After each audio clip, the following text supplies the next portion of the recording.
Are you having trouble being high value whilst you live together with your partner? If you are, then this video is just for you. Hello, my name is Yeva and I am one of Gresh's high value women coaches. In this video, I'm going to be sharing 5 ways of how you can be high value even if you're living together. Before we jump into the video, don't forget to take the self-awareness test to find out if you're a woman of high value or a woman of low value, and you can find that test down below in the description section. Also, make sure to check out Gresh's ebook, which is called Devoted Relationships.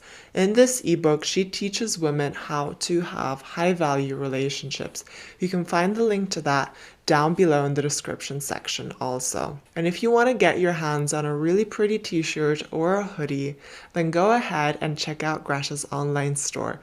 She has a bunch of really cool stuff on there. You can find the link to that down below in the description section also. Without further ado, let's jump into the first point. And the first thing that you can do is have your own hobbies. We talk about this often when we coach our clients, but it is a very important point. And it's even more important to have your own hobbies when you are living together. As a woman, you need to have things outside of your relationship that bring you joy. The reason being is if you don't have hobbies outside of your relationship or things that bring you joy, you're simply going to be putting too much attention onto your relationship without even noticing it. And when you give too much attention, you actually act low value because you are essentially overgiving your attention,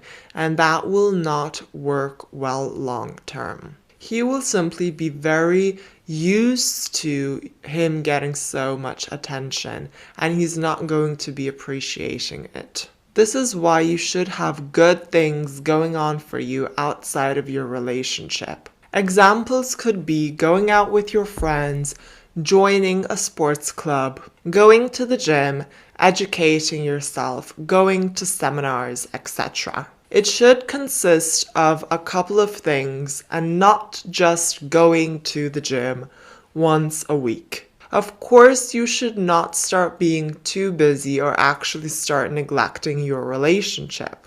Definitely not. But you should keep yourself busy. Also, you should not do things like ignore his messages on purpose or ignore him in general, because that's kind of like playing games, and games always backfire. So I really don't suggest doing that. I suggest being naturally busy and don't always tell him what you're going to do.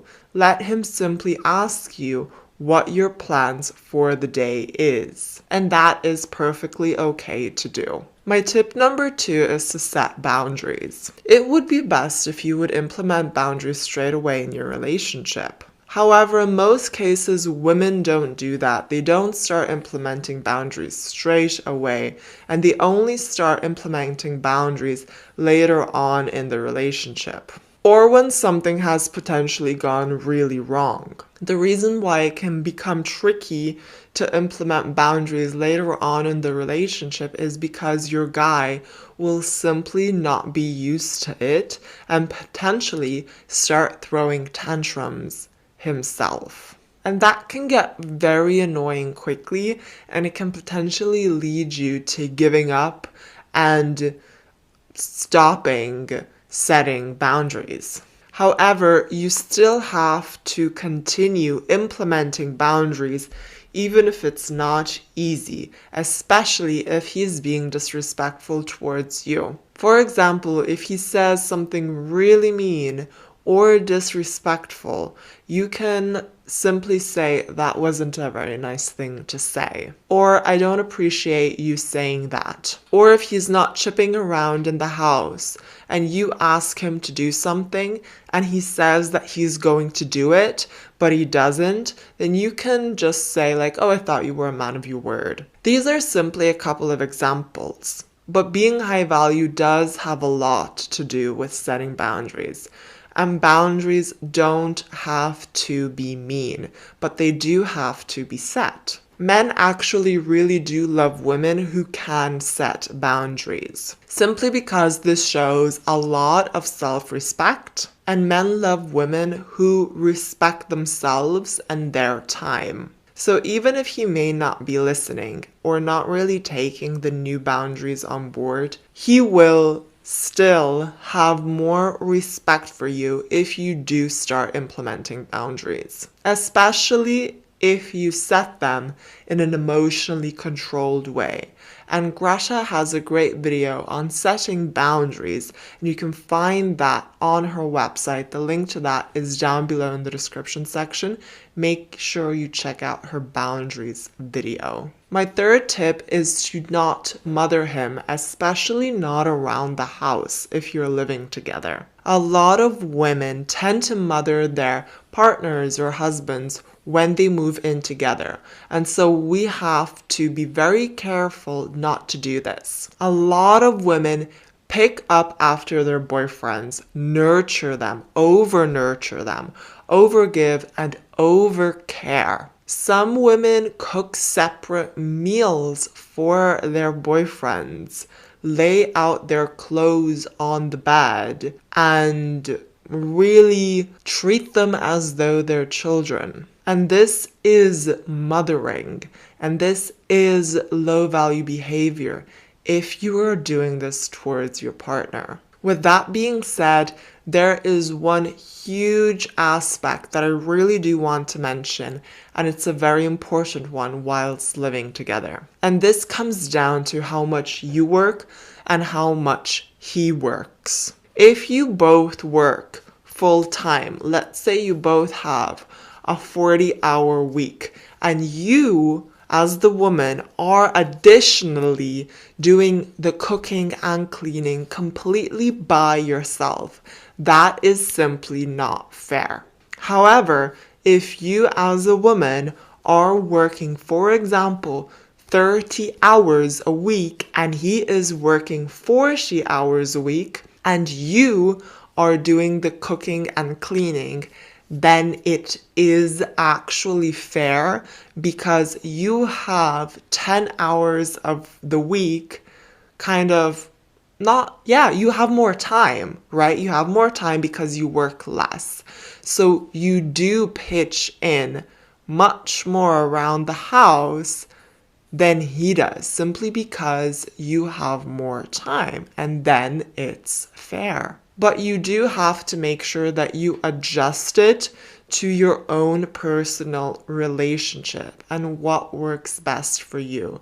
Just make sure that you're not feeling unappreciated, because if you are, then you're overgiving, and that it is fair on both ends. Number 4 is to keep the mystery, even if you're living together. You might be wondering, Yeva, how do I keep the mystery if we're living together? We know what the other person is doing around the house. Is that even possible, and is it something that I can do? And I'm here to tell you that it is. And I'll give you some examples of how you can keep mystery by living together in a natural way. First, don't be the one to text him first throughout the day. Let him reach out to you. Secondly, let him simply be the one to check in with you first. It's also the same when it comes down to calling. If you have, however, been texting him first most of the time, you should start texting him less. That would already be a good start. Secondly, let him ask you how your day has been going and then share it. When you guys see each other at home, don't start sharing about how your day was straight away without him even asking. Make sure he asks you first. And then you can simply share the highlights of your day. So don't walk in and start babbling on about your day. Let him simply ask you how it was. You can then, of course, ask him how his day was and hear him out. These are some subtle but very effective methods of letting him initiate and keeping the mystery naturally.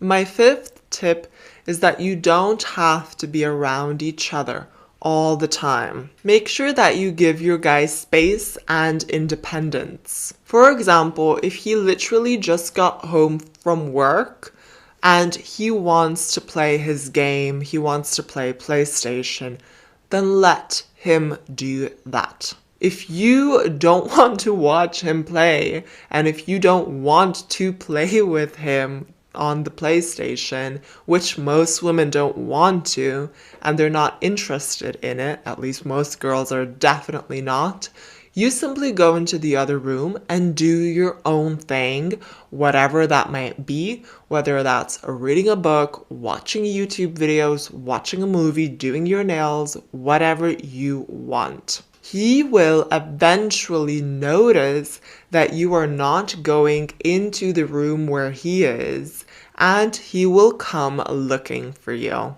If he, however, doesn't, then it is no big deal, because he might simply really be enjoying playing his video game. Also, you have to keep in mind that men relax while they play these types of games, just like women relax when they're, for example, getting a manicure or a facial. Trust that he will come to you after he has finished playing his game and when he's ready. Please don't nag or complain about it, that he's spending time playing video games after work, because you will push him away. If you are bored, you simply find something to do for yourself. It's as simple as that. I have also noticed that when men play video games, they become obsessed with a new game that they have maybe bought, and they'll play it for hours and hours, and they'll be really invested in the game.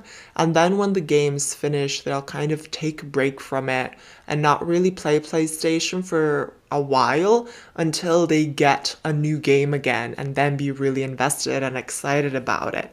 And that's fine. It's okay. Either way, you don't have to be in the same room as him, especially if he's actually doing something that you have no interest in. And this actually causes natural mystery, because after some time, he will simply be wondering where you are.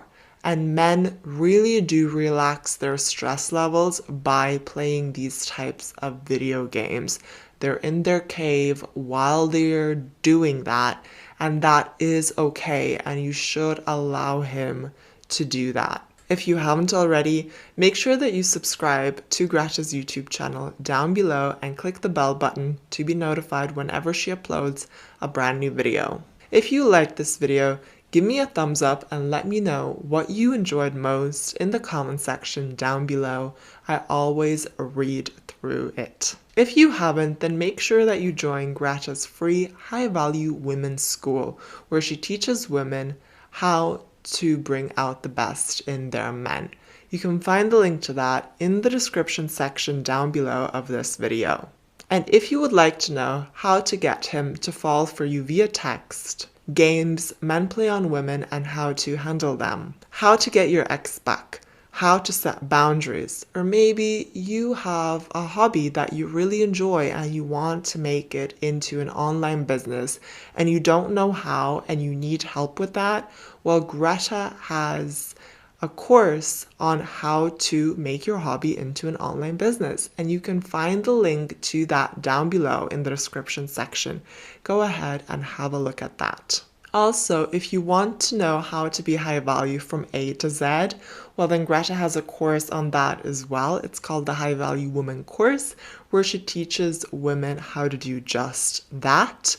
And it's made up of 5 modules and 2 big bonuses. I'm sure you'll really love it. You can check it out in the link in the description section down below. You'll find the link there. Also, if you're having trouble in your relationship or you need help and someone to give you high value advice, well, then go ahead and book a one-on-one coaching with either Greta, me, or any member of Greta's team, we will be happy to help you out, and you can book us on Greta's website, which is gretaberishaite.com. You can find the link to her website down below in the description section. Go ahead and book a session. We're happy to help you. Also, if you don't follow Greta on her Instagram, make sure you do that right now. Her Insta is Ladies Relationship Coach. Thank you so much for watching. I hope you enjoyed this video, and I hope I could help you out. I cannot wait to see you next week, and I wish you all the best till then. Bye!